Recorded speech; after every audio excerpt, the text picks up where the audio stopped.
سب سے پہلے تو ہمیں سمجھنا چاہیے کہ سیکولرزم کا مفہوم کیا ہے، اور ہندوستان کے علماء یا اور بہت سارے ممالک ہیں جہاں پہ مسلمان بڑی تعداد میں نہیں ہیں، اقلیت میں، وہاں کے علماء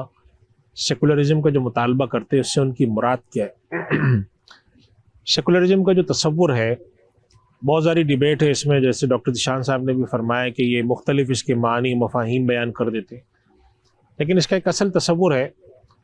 کہ خدا کے احکام سے اپنے آپ کو غیر متعلق کرنا، اپنی انفرادی اور اجتماعی زندگی میں خدا کا انکار کرنا ہے یا نہیں ہے ایک الگ بحث ہے، لیکن کم سے کم اتنی بات طے ہے کہ سیکولرزم کا مفہوم یہ ہے کہ کوئی شخص خدا کے احکام کو اپنی زندگی میں نافذ العمل نہ سمجھتا ہو، وہ سمجھتا ہو کہ یہ احکام یا تو لازم نہیں ہے یا یہ کہ ان کی معنویت ختم ہو گئی ہے، پھر اس کا آگے کا درجہ ہے کہ خدا کا انکار کر دیا جائے۔ ایک تو یہ مطلب ہے اس کا۔ دوسرا تصور اس کا ایک تھوڑا سا سیاسی ہے، اور وہ تصور یہ ہے کہ وہ ممالک جہاں پر مختلف عقیدے کے لوگ ایسی تعداد میں رہتے ہوں جو غالب اکثریت کسی اور کی نہ ہو، یا غالب اکثریت ہو لیکن وہ اپنے کانسٹیٹیوشن یا آئین کو ڈے ون سے یہ کہہ کے چلتے ہوں کہ ہمارے جو سیاسی فیصلے ہوں گے، اجتماعی فیصلے ہوں گے، اس کے اندر مذہب کا کوئی عمل دخل نہیں ہوگا، یعنی کہ مذہب کو وہ اپنی اجتماعی اور انفرادی زندگی سے الگ کر کے چلتے ہوں۔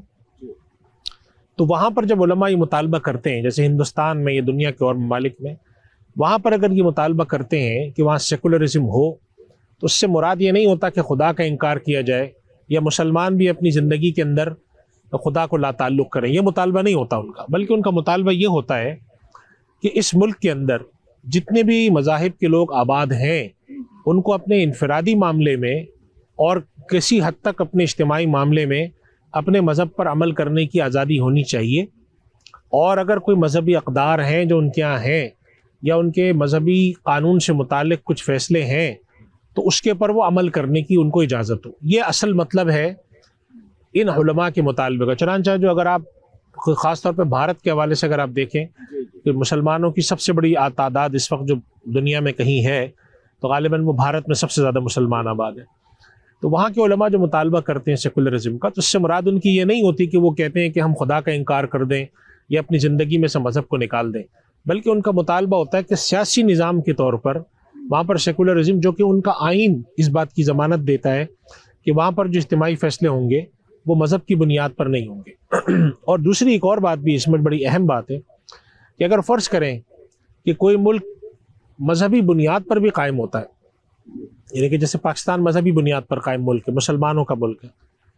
تو ہر مذہب نے کسی نہ کسی درجے میں اپنے یہاں بسنے والے غیر مذہبی جو دوسرے مذہب سے متعلق لوگ ہوں ان کو کچھ حقوق دیے ہوتے ہیں۔ جیسے اسلام میں بھی تصور ہے کہ مسلمان ملک میں، مسلمان ریاست کے اندر اگر غیر مسلم رہتے ہوں تو ان کے بہت سارے انفرادی اور اجتماعی حقوق ہوتے ہیں۔ تو دوسرا مطالبہ اصل میں یہ ہوتا ہے کہ اگر فرض کریں کہ کوئی ریاست اپنے آپ کو کسی مذہب کا ماننے والا ڈکلیئر بھی کر دیتی ہے، فرض کریں کہ بھارت آنے والے وقتوں میں یہ ڈکلیئر کر دیتا ہے کہ ہم ایک ہندو اسٹیٹ ہے، تو اس کے باوجود بھی جو انٹرنیشنل قوانین ہیں اس کے تحت اور مجموعی طور پہ دنیا کے اندر جو تاریخ چلی آئی ہے اس کے تحت ایسا کم ہوا ہے کہ دنیا میں کسی بھی ملک میں ہمیشہ ایک ہی عقیدے مسلک کے لوگ ہوں، دنیا میں ہمیشہ سے ایسا رہا ہے۔ خود مسلمان ملکوں میں بھی کسی نہ کسی درجے میں غیر مسلم آباد رہیں۔ خلفائے راشدین کے زمانے کے اندر بھی اگر آپ دیکھیں تو آپ کو ملتا ہے کہ مدینہ منورہ میں، مکہ میں بعض ایسے لوگ آباد تھے جو شروع سے وہاں رہتے تھے۔ تو مقصود یہ ہوتا ہے کہ جو وہاں پر لوگ آباد ہیں ان کو صرف مذہب کی بنیاد پر تنگ کرنے کے لیے ان کی جو بعض اقدار ہیں یا ان کے بعض جو احکام ہیں یا ان کے جو بعض حقوق ہیں ان کو پامال نہ کیا جائے۔ چنانچہ جیسے مثال کے طور پہ مسلمان ہیں، جیسے بھی آپ نے ڈاکٹر ذیشان صاحب سے سوال کیا کہ اگر ایک ملک یہ دعویٰ کرتا ہے کہ میں سیکولر ملک ہوں اور وہاں پر بسنے والے لوگ ہیں ان کو اپنی مذہبی آزادی میں اختیار ہے،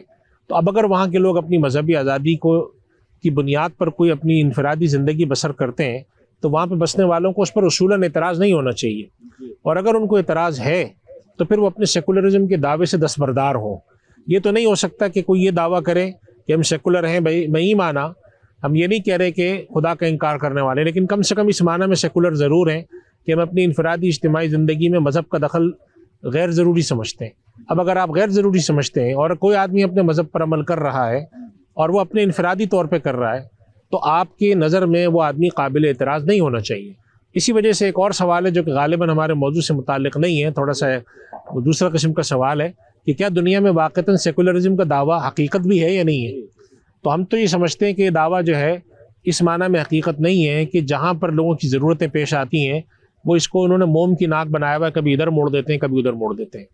خیر یہ ہمارے سوال سے متعلق بات نہیں ہے، اصل سوال یہ تھا کہ ہندوستان میں یا انگلینڈ میں یا امریکہ میں کہیں پر اگر مسلمان لوگ سیکولرزم کا مطالبہ کرتے ہیں تو وہ اجتماعی سیاسی نظم کے تحت کرتے ہیں، اور وہ یہ چاہتے ہیں کہ جو پولیٹیکل سسٹم ہے وہ اس طرح کا بنے کہ جہاں پر آباد جتنے بھی مذاہب کے لوگ ہیں ان کو اپنی انفرادی اجتماعی زندگی کے اندر ایک حد تک، اجتماعی زندگی سے مراد ہے کہ ان کے شادی بیاہ کے جو پرسنل لا ہوتے ہیں اس میں آزادی دی جائے ان کو، اور ان کی زندگی میں مداخلت نہ کی جائے، ان کو عبادات اپنی کرنے کی اجازت ہو، اپنی نمازیں پڑھنے کی اجازت ہو، مساجد بنانے کی اجازت ہو، سب کو ہو۔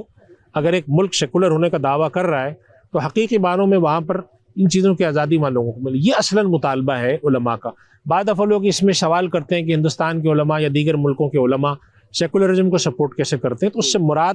سیاسی اجتماعی نظم میں سیکولرزم ہے، اس سے مراد یہ نہیں ہے کہ وہ کہتے ہیں کہ خدا کو اپنی زندگی سے نکالو۔ اور ایک آخری بات پر میں اپنی بات ختم کرتا ہوں کہ اگر ایک جگہ پہ مسلمان بڑی تعداد میں آباد ہے جیسے پاکستان، تو سوال ہے کہ یہاں پر سیکولرزم کیوں نہیں ہونا چاہیے؟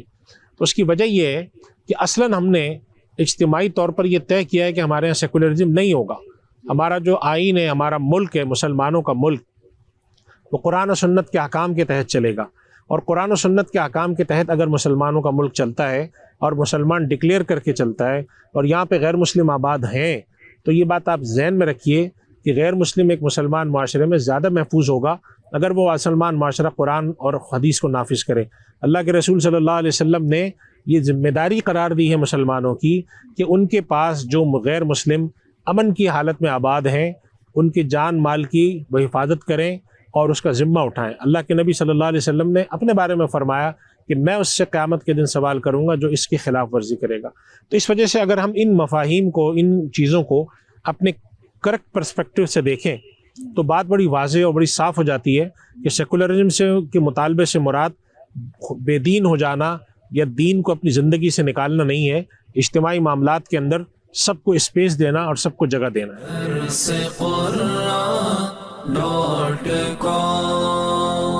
www.darsequran.com